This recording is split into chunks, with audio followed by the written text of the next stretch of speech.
जय श्रीराम सांग मैंने आज भिडियो कर मुख्य उद्देश्य है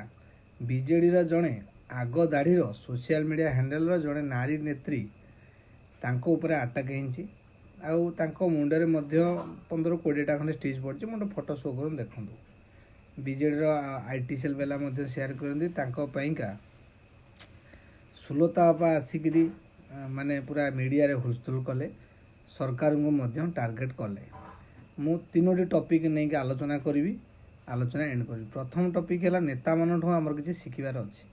नेता माने सदा सर्वदा चाहती पिला माने केमती सेफ रे सी केमती नेता हे आउ देश को अलग अलग प्रकार कार्यक्रम करी छाड़ से सरला प्रथम टॉपिक है। द्वितीय टॉपिक कौन आज जो बीजेडी आसिक बीजेडी गोटे सोशल मीडिया पिला ऊपर आक्रमण हो प्रेस मीट करदे मोर से नारी नेत्री की प्रश्न ता सहित बीजेडी जिते जन आईटी सेल कम करती बीजेडी जो मैंने सोशल मीडिया कम कर प्रश्न भाई मैंने जिते बीजेडी सरकार थिला तमें माने बीजेपी बेला को कांग्रेस बेला को कौन टाइप आशालीन मंतव्य कौन टाइप कौन कर क्या इंगित पुलिस बीजेपी पिला उठाऊला क्या इंगित पुलिस कांग्रेस पिला उठाऊला सेटा उपरे केबे आपण बसिक मीडिया रे बाइट दे नथले कि गोटे निंदनीय घटना भी कही नथिले। आज सरकार रु जिया परे आज आपण चित्कार करूहंती एटा अति माने लज्जाजनक कथा हास्यास्पद कथा तापर से जो रश्मिका परिजांग अपांग ऊपर जो घटनाटा घटी माने एक्चुअली सेटा गोटे पूरा निंदनीय घटना आ जदि एथरे बीजेपी पिला सामिल थाए मु तो डायरेक्ट ओडिशार मुख्यमंत्री महोदय को अनुरोध करी सहित पुलिस मुख्य को अनुरोध करी जे एमती कार्य घटे दृढ़ कार्यानुष्ठान ग्रहण कर राजनीतिक हिंसा न घटू कारण सोशल मीडिया समस्त कहबार अधिकार अच्छी समस्ते कहीपर से बीजेडी कांग्रेस बीजेपी जी होना कहीं। थर्ड टॉपिक टी है बीजेडी प्रताप जेना महांगार गोटे ट्रिपल मर्डर घटना घटी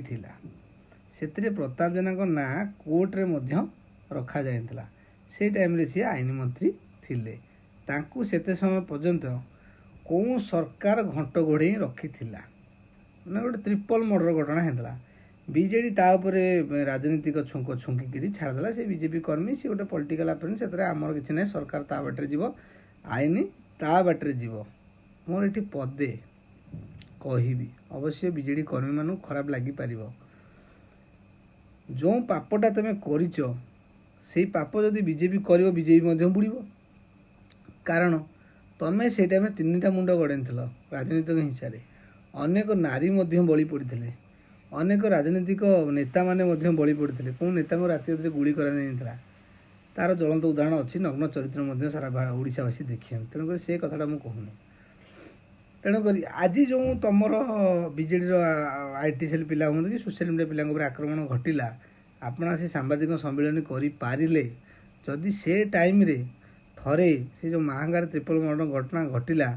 बीजेपी नेता मान घटना घटला थरे जदि अश्लील श्रद्धांजलि जन पारि थांते ताहले आमे बहुत खुशी ही था से टाइम रे महांगार विधायक थे प्रताप जेना किंतु सी जन पारे राज्य सरकार तांको से केस को पूरा वीकनेस कर लूजर करके छाड़देले दोषी आराम रे खसी गले। तृतीय टॉपिक तुम नेता माने पुलिस मानू फोन कर धमक दौले से वीडियो भाइराल होता सी अरुण साहू हूँ कि प्रताप देव हूँ कि जीओ हूँ तेणुक से टॉपिक उपर मुझे जाऊनी बर्तमान ये जो नारी को आक्रमण होती टॉपिक उपर मुझे जदि ओडिशा सरकार किसी एथिरे भूल अच्छी आपड़ प्रेस मीट करके जारी करूँ ता ना अଯଥା राजनीति करतुनि किंतु हाँ बीजेडी बेला गोटे कथा शिखा पड़ो जे सी गोटे कर्मी जब आहत हो आसिक सोशल मीडिया बाइट दौं ता सहित प्रेस रिलीज करी मुख्यमंत्री मोहन चरण माझी को बदनाम करने चेष्टा करूँ एथरू शिखा पड़ो बीजेपी बेला कहीं बीजेपी बेला जो सरकार नथिले से टाइम रे बहुत सोशल पिला बहुत डाकी मीटिंग मीटिंग करुले बर्तमान सरकार को आसीगले सोशल मीडिया कौन पिला कौन दरकार तेणुक एथपाई कहले बीजेडी किसी शिखबार अच्छी तापर मो पर्सनाल कथा हूँ बीजेडी सरकार टाइम रे मो बापा को बाड़े मरा जाता से टाइम रे बीजेडी दिग्गज दिग्गज नेता से टाइम रे संस्पर्श जो मैंने से आसी मर्डर करते ना केस करते कि कौन होता पुलिस 6 जन को अरेस्ट कर बाकी 11 जन को छाड़ देता खुल्लम खुला आम ना पुलिस मिछ केस करता ଏ କଥା ମୁଁ ଖୁଲମଖୁଲା କହୁଛି। ସେ ଟାଇମ୍ରେ IAS ଥିଲେ ଜ୍ୟୋତି ପ୍ରକାଶ ସ୍ୱାଇଁ, ବିଜେଡ଼ିର ଗୋଟେ ଚାମଚା ଥିଲେ,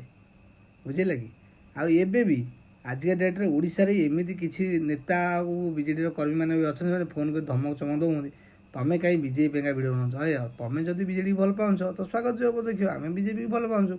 କି ଆଉ କିଏ କଂଗ୍ରେସକୁ ଭଲ ପାଉଛୁ, ତାହେଲେ ଆମେ ତ କାହିଁ କହୁନୁ ତମେ କାହିଁ ବିଜେଡ଼ିକୁ ଭଲ ପାଉଛ, ଆଉ ତମେ କାହିଁ ବିଜେପିକୁ ଭଲ ପାଉନ, ଆମେ ତମକୁ କହୁଛୁ କି। ତେଣୁକରି ଦଳ ମତ ନିର୍ବିଶେଷରେ ଆମେ ଯଦି ଓଡ଼ିଶାରେ ବଞ୍ଚିବାକୁ ଚାହିଁବା, ସାରା ଭାରତବର୍ଷରେ ବଞ୍ଚିବାକୁ ଚାହିଁବା, ଭାଇଚାରାରେ ଆମେ ବଞ୍ଚିବାକୁ ପଡ଼ିବ। ସିଏ କେଉଁ ଦଳ ଆମକୁ ପୋଷିବ କି। ଦଳ ନେତାମାନେ କେବେ କାହାର ନୁହନ୍ତି, ନେତାମାନେ କେବଳ ୟୁଜ୍ କରି ଜାଣିଛନ୍ତି। ଏଥିରୁ କର୍ମୀମାନେ ନିହାତି ଶିଖିବା ଦରକାର। ଆମେମାନେ ବି ଶିଖି ସାରିଛୁ, ଆପଣମାନଙ୍କୁ ଭିଡ଼ିଓ ମାଧ୍ୟମରେ ଅନୁରୋଧ କରୁଛୁ, ଆପଣମାନେ ଶିଖନ୍ତୁ, ନେତାଙ୍କୁ ମଧ୍ୟ ପ୍ରତ୍ୟାଖ୍ୟାନ କରନ୍ତୁ। ନେତାଙ୍କୁ ଯେମିତି ତମକୁ ୟୁଜ୍ କରୁ, ତେମେ କେବଳ ନେତାଙ୍କୁ ୟୁଜ୍ କରି ଶିଖ। ଯେବେ ଜନସାଧାରଣ ନେତାଙ୍କୁ ୟୁଜ୍ କରି ଶିଖିବେ, ତାପରେ ଯାଇକରି ନେତାମାନେ ଆକ୍ଚୁଆଲି ରାଜନୀତି କରନ୍ତି ବୋଲି ଜନସାଧାରଣ ମାନେ ଠିକ୍ ହେବ। ନେତା ଆମେ ସିଲେକ୍ଟ କରିଛେ, ନା କି ନେତା ଆମକୁ ସିଲେକ୍ଟ କରିନାହାନ୍ତି, ବୁଝିଲେ କି। ରହିଲି ଭାଇମାନେ, ଯଦି ଭିଡ଼ିଓଟି ଭଲ ଲାଗିଲା ଦୟାକରି ଲାଇକ୍, ସେୟାର, ଚ୍ୟାନେଲକୁ ଟିକେ ସବସ୍କ୍ରାଇବ୍ କରିଦେବେ। ରହିଲି, ଜୟ ଶ୍ରୀରାମ।